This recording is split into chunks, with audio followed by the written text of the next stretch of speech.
desanya dihantam angin tornado yang merobohkan bangunan dan menyapu apapun yang dilewatinya.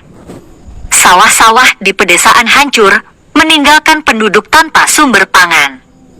Gunung Merapi, yang biasanya tenang, menunjukkan aktivitas vulkanik ringan akibat ketidakseimbangan alam. 5. Di Yogyakarta.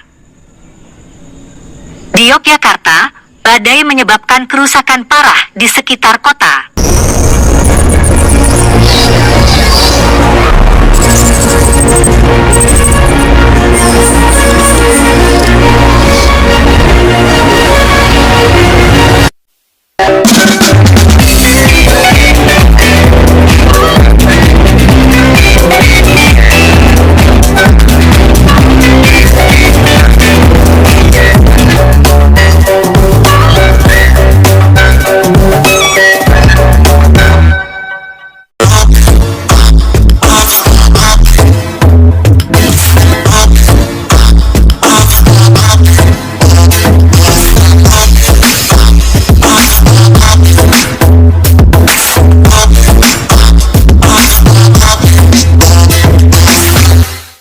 Sorry, it's DJ.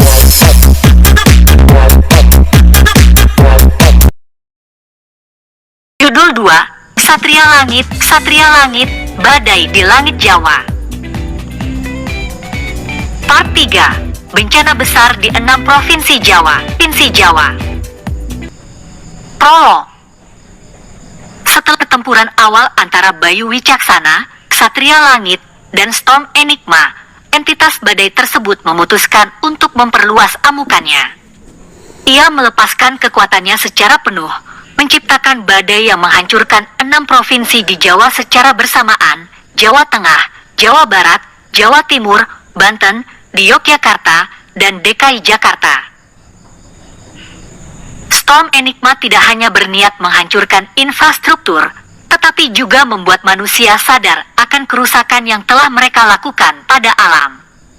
Ia ingin menjadikan Pulau Jawa sebagai contoh kehancuran bagi seluruh Nusantara.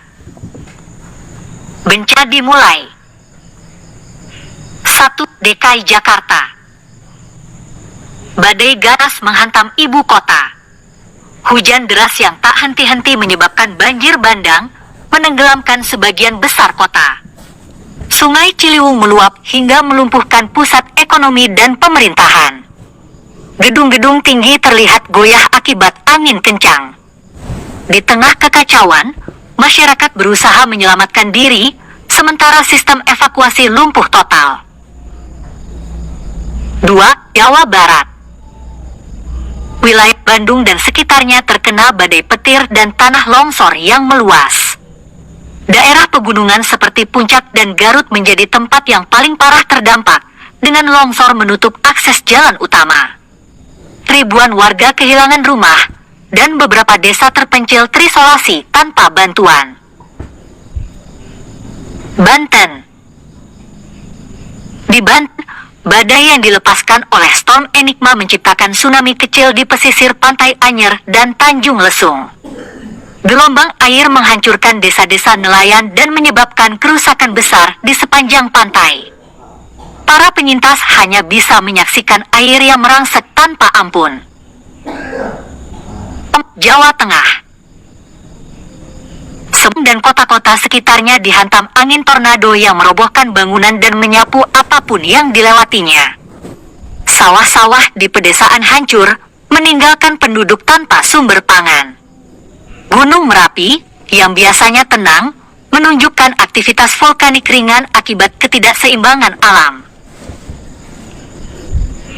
5. Di Yogyakarta.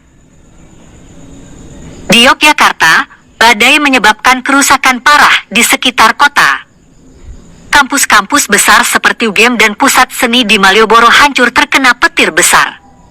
Bayu Wicaksana, yang masih dalam tahap pemulihan, terkejut melihat tanah kelahirannya dihancurkan dengan begitu kejam oleh kekuatan badai.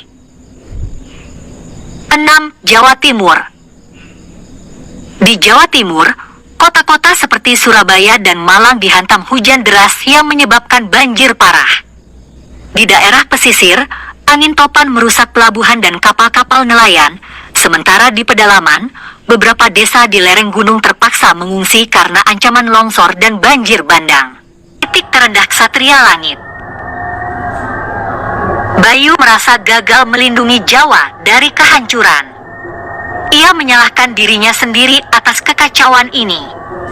Bersama Kisura, ia menyaksikan kehancuran dari kejauhan di pantai selatan. Kisura meyakinkan Bayu bahwa ini adalah saat baginya untuk bangkit dan menunjukkan kepada dunia bahwa Ksatria Langit ada untuk melindungi mereka. Kisura juga mengungkapkan bahwa keris Jawa yang dimiliki Bayu bukanlah senjata biasa. Keris itu adalah salah satu dari 12 artefak kuno yang diciptakan ribuan tahun lalu untuk menjaga keseimbangan Nusantara. Setiap artefak memiliki pengaruh besar terhadap elemen alam, dan keris Jawa mewakili elemen udara dan badai. Bayu, kekuatanmu bukan hanya milikmu, tetapi bagian dari Nusantara. Jangan biarkan keraguanmu menghancurkan dirimu. Percayalah, hanya kau yang bisa menghentikan badai ini.